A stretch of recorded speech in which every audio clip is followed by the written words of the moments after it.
The land between two rivers.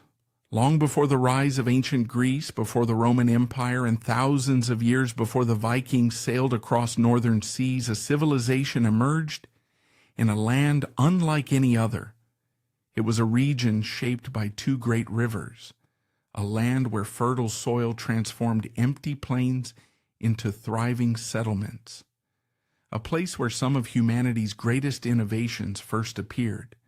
This was Mesopotamia.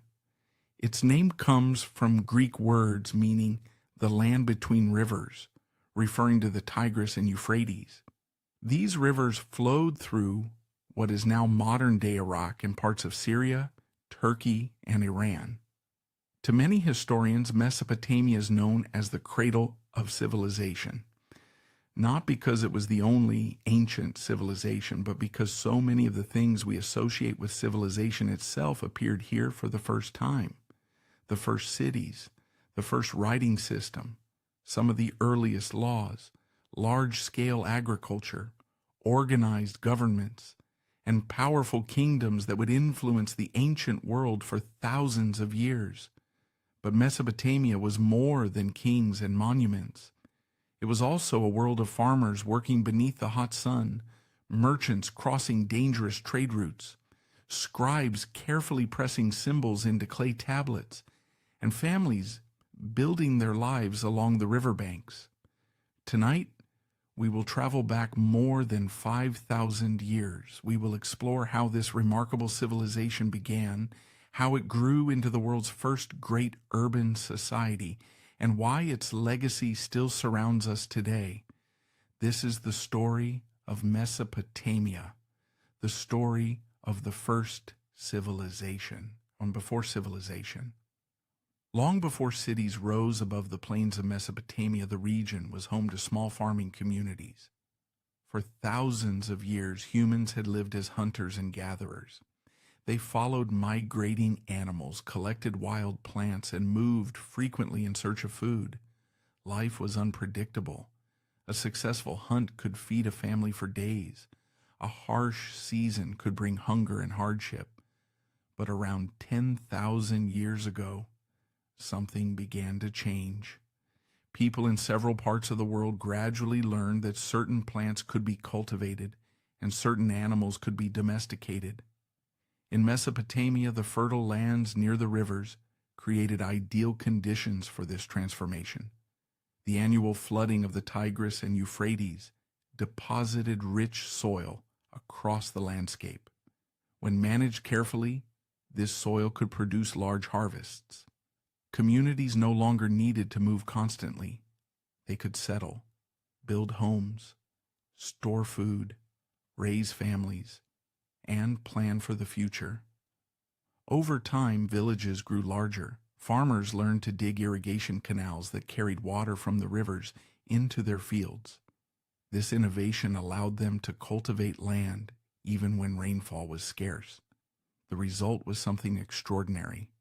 Food production increased, populations expanded, and small villages slowly evolved into larger and more complex communities. For the first time in human history, large numbers of people could live together in permanent settlements. This may sound simple today, but it represented one of the most important turning points in the history of our species. The foundations of civilization were being laid, and Mesopotamia stood at the center of this transformation. Part 2. The Rise of Sumer. As villages continued to grow across southern Mesopotamia, a new kind of society began to emerge.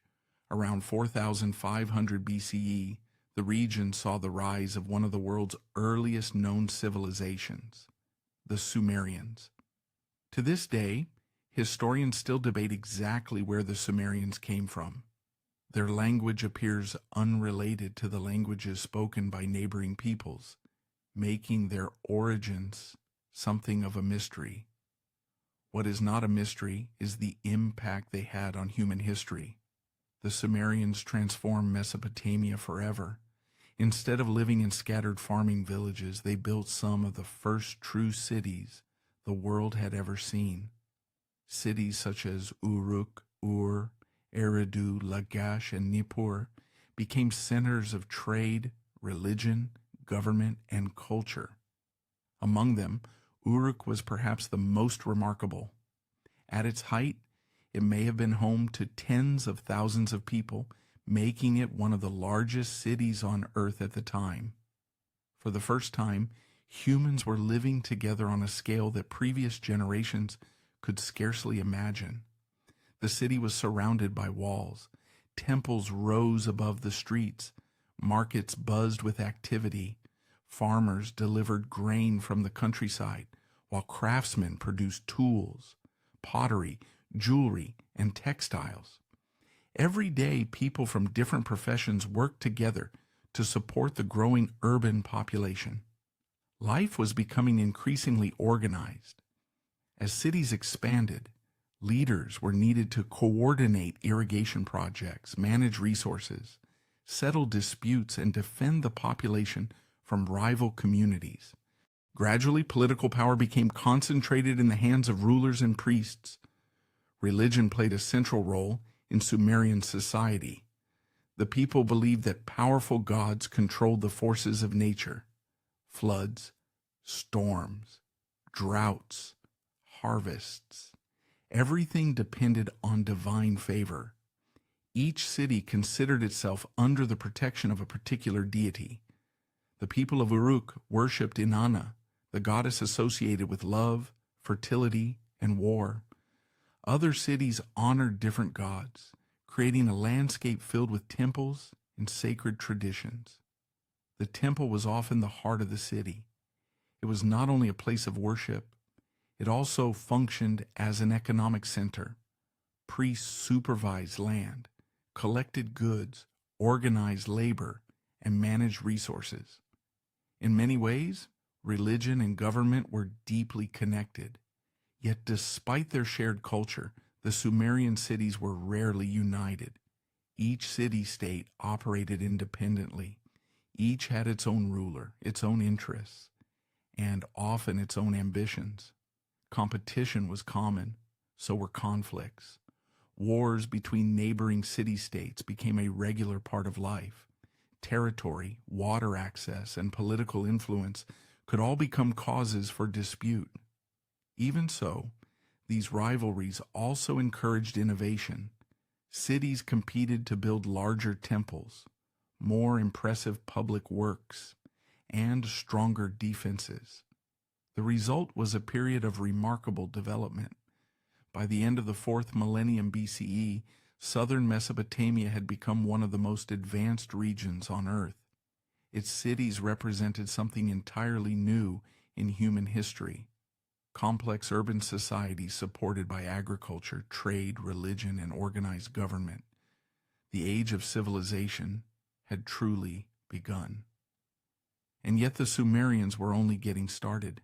Their next achievement would change humanity forever. They would create one of the most important inventions ever made: writing. Part 3. The world's first writing. Imagine trying to run a city without writing. No contracts, no records, no tax documents, no laws written down, no way to keep track of trade or property.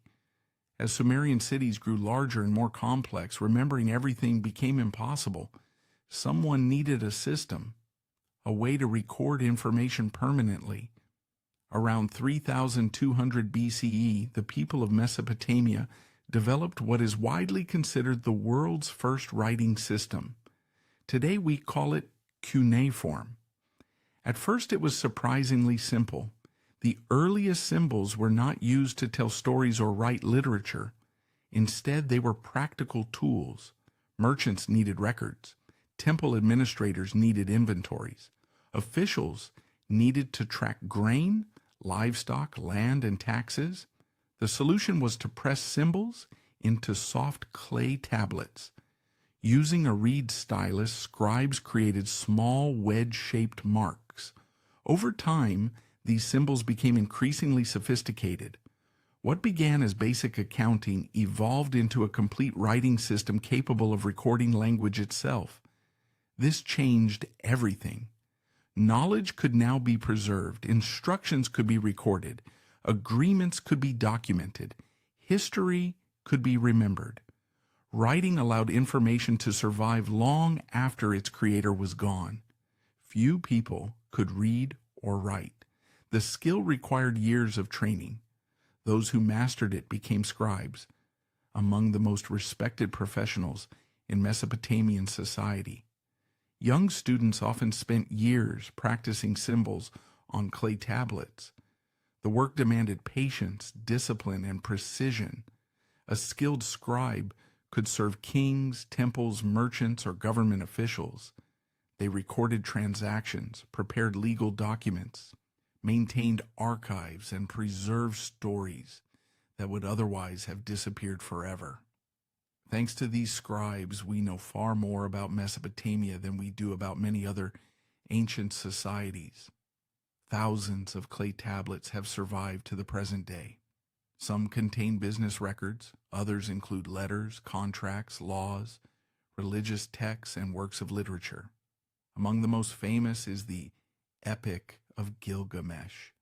Often considered the world's oldest surviving epic poem, it tells the story of a legendary king and his search for meaning, friendship, and immortality.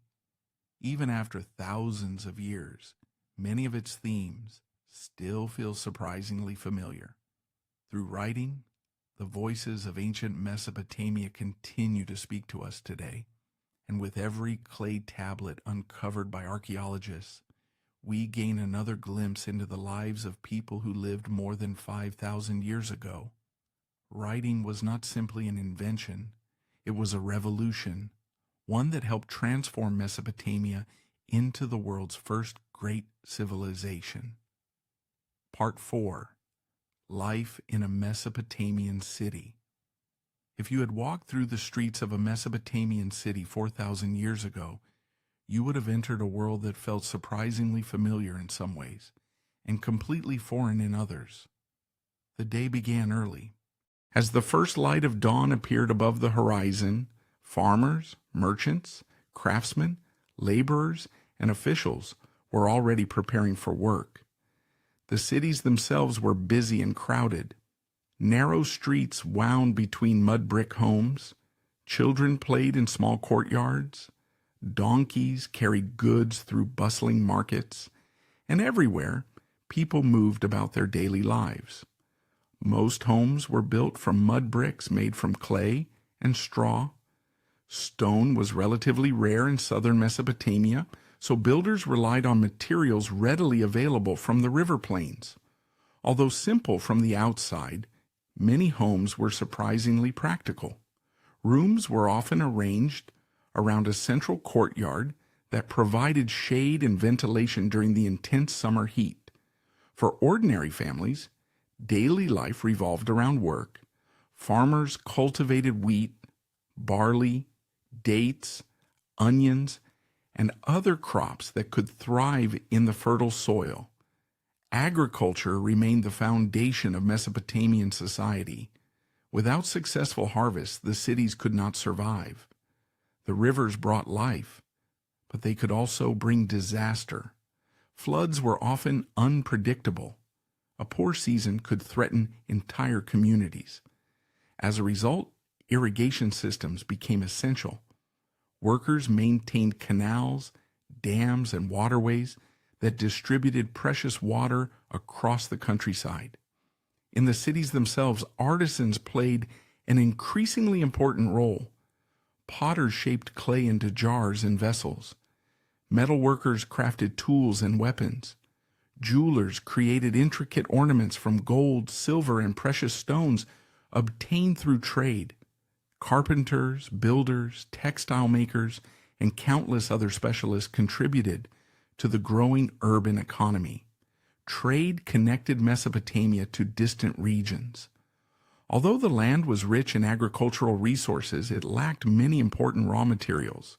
Wood, stone, metals, and luxury goods often had to be imported.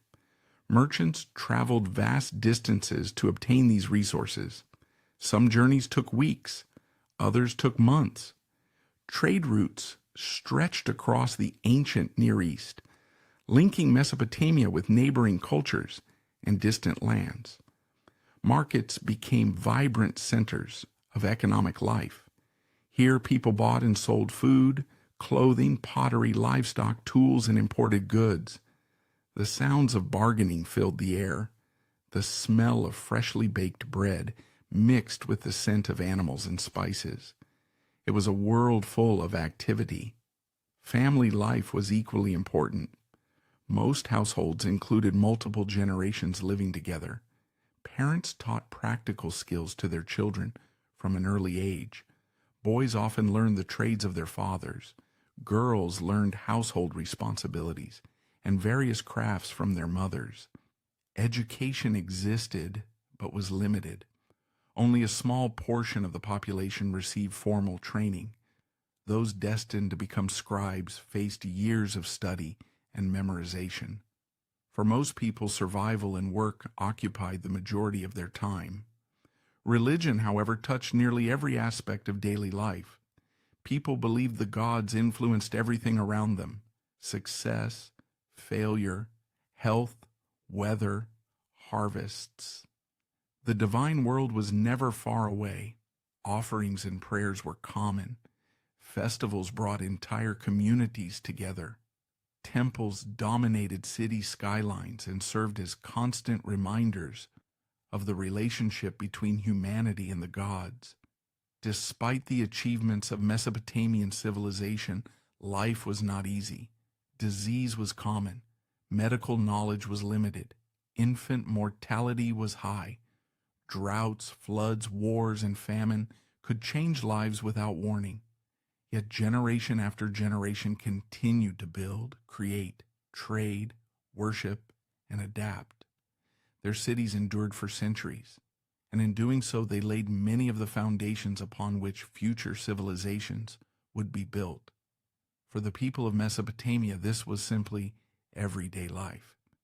But from our perspective today, it was the beginning of urban civilization itself. Part 5, Gods and Ziggurats. To understand Mesopotamia, one must understand its gods. Religion was not simply one part of life. It was woven into everything. The ancient Mesopotamians believed that powerful deities governed the universe. These gods controlled the rivers, the weather, the harvests, and the fate of entire kingdoms. Unlike later monotheistic religions, Mesopotamian belief was deeply polytheistic. There were many gods. Each possessed unique powers and responsibilities. Anu ruled the heavens.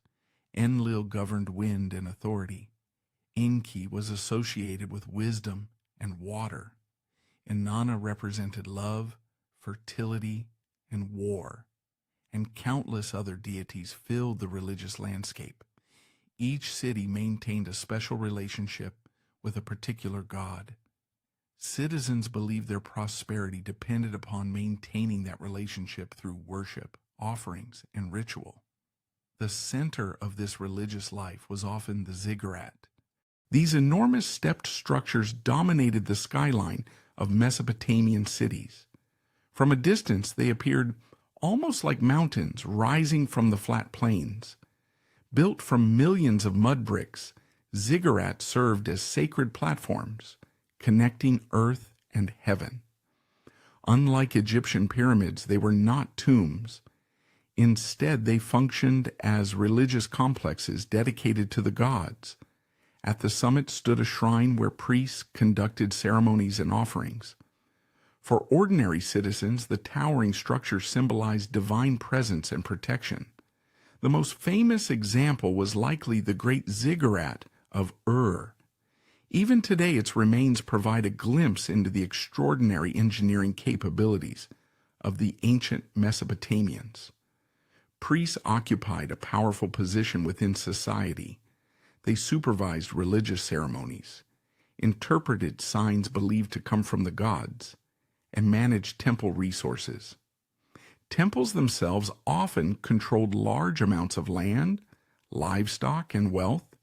In many cases, they were among the most influential institutions in the city. Religion also shaped how Mesopotamians viewed the natural world. Floods, droughts, eclipses, and storms were often interpreted as messages from divine forces. The future was believed to be hidden within signs and omens. As a result, priests and scholars carefully observed the heavens. They recorded planetary movements, tracked lunar cycles, and documented celestial events with remarkable precision. These observations contributed to some of the earliest developments in astronomy. The Mesopotamians sought to understand the will of the gods. Yet in doing so, they also expanded humanity's understanding of the universe. For them, science and religion were not separate pursuits. They were deeply connected. The gods shaped the world, and understanding the world helped reveal the intentions of the gods. Their beliefs may seem distant to us now, yet for the people of Mesopotamia, religion provided order, meaning, and stability in a world filled with uncertainty. And towering above their cities, the Ziggurats stood as enduring symbols of that faith. Part 6. The First Empires. As Mesopotamian cities grew wealthier and more powerful, competition between them intensified. For centuries, city-states such as Uruk, Ur, Lagash, and Kish competed for influence, resources, and territory. Some alliances lasted for years. Others collapsed almost as quickly as they were formed. War became a recurring feature of political life. Victorious rulers expanded their influence. Defeated cities rebuilt and prepared for future conflicts. It was a world of constant rivalry. Then around 2334 BCE, something changed. A ruler named Sargon emerged from the city of Akkad. Although details of his early life remain uncertain, later traditions claim that he rose from humble origins before establishing one of the most powerful states the ancient world had ever seen. Sargon conquered neighboring city-states and brought large portions of Mesopotamia under a single authority. For the first time, a vast territory was governed by one ruler. Many historians consider this the world's first true empire. The Akkadian Empire transformed the political landscape. Instead of independent city-states acting alone, a centralized government now controlled an enormous region. Officials managed distant territories. Armies protected trade routes. Communication networks linked cities separated by hundreds of miles. The scale of administration required new levels of organization and coordination.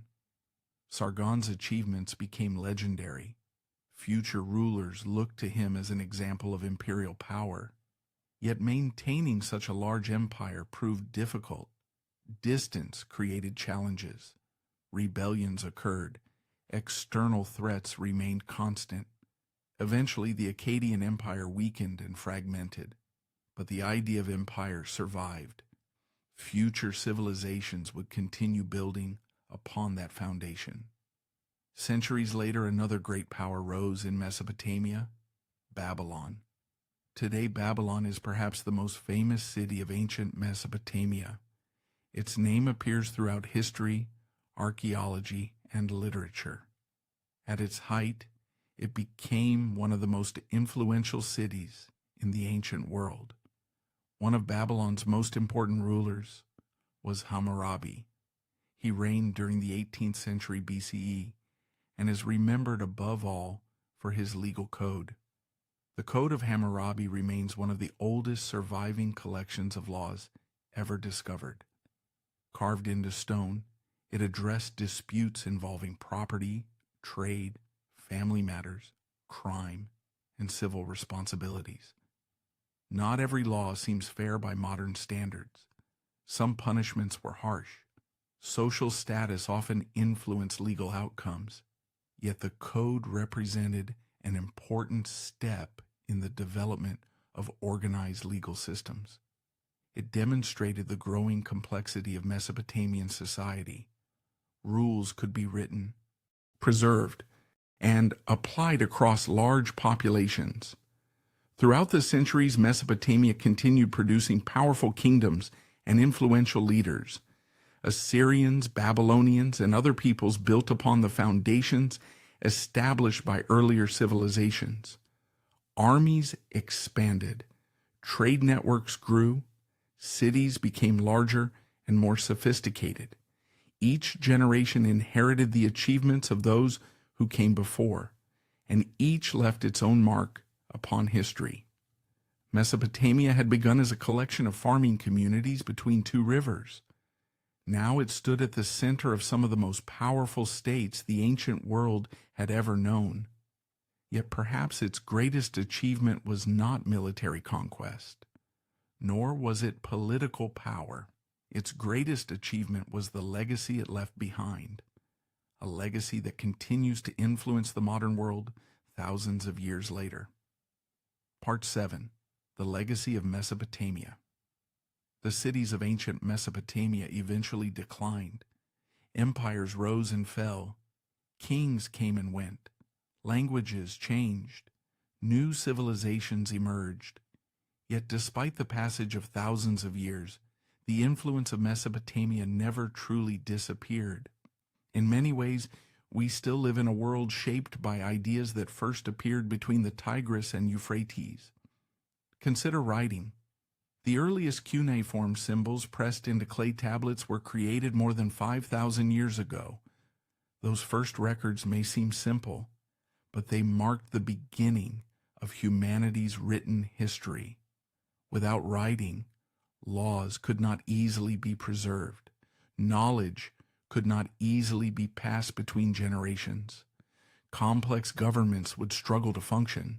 The written word transformed civilization itself. Mesopotamia also helped establish many of the principles of urban life: large cities, organized governments, specialized professions, public infrastructure, trade networks. These ideas spread across the ancient world and became defining features of later societies. The region's contributions extended beyond politics and administration.